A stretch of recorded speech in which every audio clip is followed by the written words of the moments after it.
வணக்கம் அன்பர்களே, வாங்க நாம இன்னைக்கு சாதத்துக்கு போட்டு பிசைஞ்சு சாப்பிட்றதுக்கு சுவையான வகையில் தக்காளி பச்சடி எப்படி செய்யறதுன்னு பார்க்கலாம். இது சாதத்துல போட்டு சாப்பிட்றதுக்கும் நல்லா இருக்கும், இட்லி தோசைக்கெல்லாம் தொட்டு சாப்பிட்றதுக்கும் நல்லா இருக்கும். இது சுவையான டிஷ்ஷு. வாங்க எப்படி செய்யறதுன்னு பார்க்கலாம். இதுக்கு உங்களுக்கு நிறைய வேணும்னா கூட நிறைய தக்காளி எடுத்துக்கலாம். நான் 6 தக்காளி எடுத்திருக்கேன். இந்த 6 தக்காளியை நல்லா தண்ணி விட்டு அலம்பிட்டு இதை நாம வேக வச்சு எடுத்துக்கலாம். வாங்க பார்க்கலாம். தக்காளியை இந்த மாதிரி தண்ணியை கொதிக்க வச்சுட்டு அந்த தக்காளியை போட்டு நல்லா வேக வச்சு எடுத்துக்கோங்க. இந்த தண்ணி உங்களுக்கு வேஸ்ட் ஆகாது. நமக்கு இந்த பச்சடிக்கே தேவைப்படும். மீதி இருக்கிறது நம்ம ரசம் கூட வச்சுக்கலாம். தக்காளி பச்சடிக்கு ஒரு மீடியம் சைஸ் வெங்காயத்தை நல்லா பொடியாக நறுக்கிக்கோங்க. ஒரு 3 பச்சை மிளகாய் எடுத்துக்கோங்க. 3 பல் பூண்டை நல்லா தட்டி எடுத்துக்கோங்க. வாங்க பார்க்கலாம். 2 டீஸ்பூன் எண்ணெய் எடுத்துக்கோங்க. எண்ணெய் காஞ்சதும் கடுகு, உளுத்தம்பருப்பு, பெருங்காயம், கறிவேப்பிலை போட்டுட்டு நறுக்கி வச்ச பொருளெல்லாம் போட்டு நல்லா வதக்கலாம். வானலியில் எண்ணெய் காஞ்சதும் கடுகு, உளுத்தம்பருப்பு, பெருங்காயம், அப்புறம் உங்கள் கறிவேப்பிலெல்லாம் போட்டாச்சு. அப்புறம் நறுக்கி வச்ச வெங்காயம், பச்சை மிளகாய், பூண்டு போட்டாச்சு. இதை நல்லா வதக்கிட்ட பிறகு வாங்க நாம் என்ன செய்யலான்னு பார்க்கலாம். தக்காளி இந்த மாதிரி வேக வச்சு எடுத்துக்கணுங்க. பாருங்க, இது வெந்துருச்சு. நான் அடுப்பை ஆஃப் பண்ணிட்டேன். இப்போ தக்காளியோட தோலெல்லாம் உரிச்சு எடுத்துடலாம்.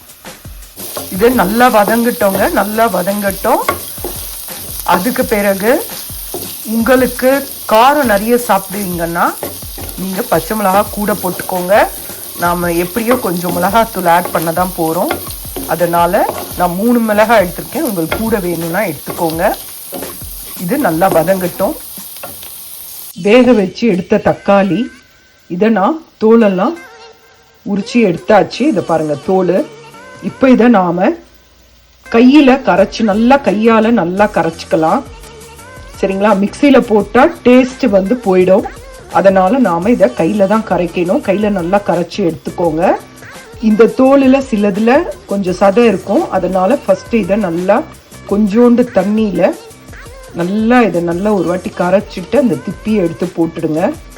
இப்போ இதை நான் ஒரு கிண்ணத்தில் போட்டு நல்லா கரைச்சி கொண்டு வரேன். தண்ணி இல்லாமல் கரைச்சிக்கோங்க. அப்போ தான் நல்லா கரைக்க வாட்டம் வரும். தக்காளியே நல்லா கரைச்சி எடுத்தாச்சுங்க. இப்போ நான் அப்படியே தான் யூஸ் பண்ண போகிறேன். இன்னொரு மெத்தட், இதை நல்லா வடிகட்டி வெறும் சாறு மட்டும் கூட அந்த வெங்காயம் இதில் போடலாம். பட் தக்காளி ரொம்ப உடம்புக்கு நல்லதுன்றனால நான் அதை ஃபில்டர் பண்ணாமல் நான் அதை அப்படியே அதில் விட போகிறேன். அதுக்கப்புறம் தக்காளி வேக வச்ச தண்ணி இதுதான். இதில் நான் அந்த தோலை போட்டு நல்லா கரைச்சி அந்த தோலெல்லாம் எடுத்துட்டு வச்சிருக்கிற தண்ணி. இப்போ நாம் அந்த தக்காளி கரைச்சி வச்ச விழுதை நாம் இதில் கலந்துடலாம். இப்போ பாருங்கள், இந்த தண்ணியில் நான் இந்த கரைசலை விட்டுடுறேன். இதை நல்லா கலக்கிட்டு நாம் வெங்காயம் வதக்குனதில் சேர்த்துடலாம். இப்போ நாம் அந்த விழுதை இதில் விட்டுடலாம். இப்போ பாருங்க, அந்த சாறை இதில் கொட்டியாச்சு தக்காளி விழுதை. இப்போ நான் 1/2 டீஸ்பூன் மஞ்சாத்தூள், 1 டீஸ்பூன் மிளகாய் தூள், உங்ககிட்ட வீட்டு மிளகாய் பொடி இருந்தால் கூட அது சேர்த்துக்கோங்க. இல்லைன்னா சிகப்பு மிளகாய் தூள் 1 ஸ்பூன் சேர்த்திங்கன்னா 2 ஸ்பூன் தனியா பவுடர் சேருங்க. திரும்பி சொல்கிறேன், உங்ககிட்ட மிளகாய் தூள் வீட்டில் அரைக்கிற பவுடர் இருந்தால் 1 டீஸ்பூன் சேருங்க. அப்படி இல்லைன்னா 1 டீஸ்பூன் வெறும் மிளகாய் தூள், 2 டீஸ்பூன் தனியா தூள் இதை சேருங்க. சேர்த்துட்டு தேவையான அளவு உப்பு சேருங்க. சேர்த்துட்டு நல்லா கலக்கி விடுங்க. இது நல்லா கொதிக்கிட்டும். வாங்க பார்க்கலாம்.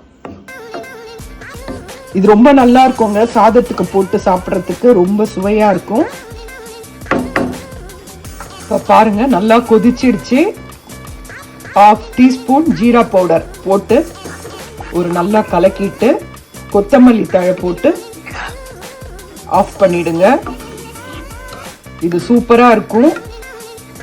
கொத்தமல்லி தழை தூவி நல்லா கலக்கி விட்டுட்டு சாதத்தில் போட்டுட்டு நெய் விட்டு சாப்பிட்டு பாருங்க.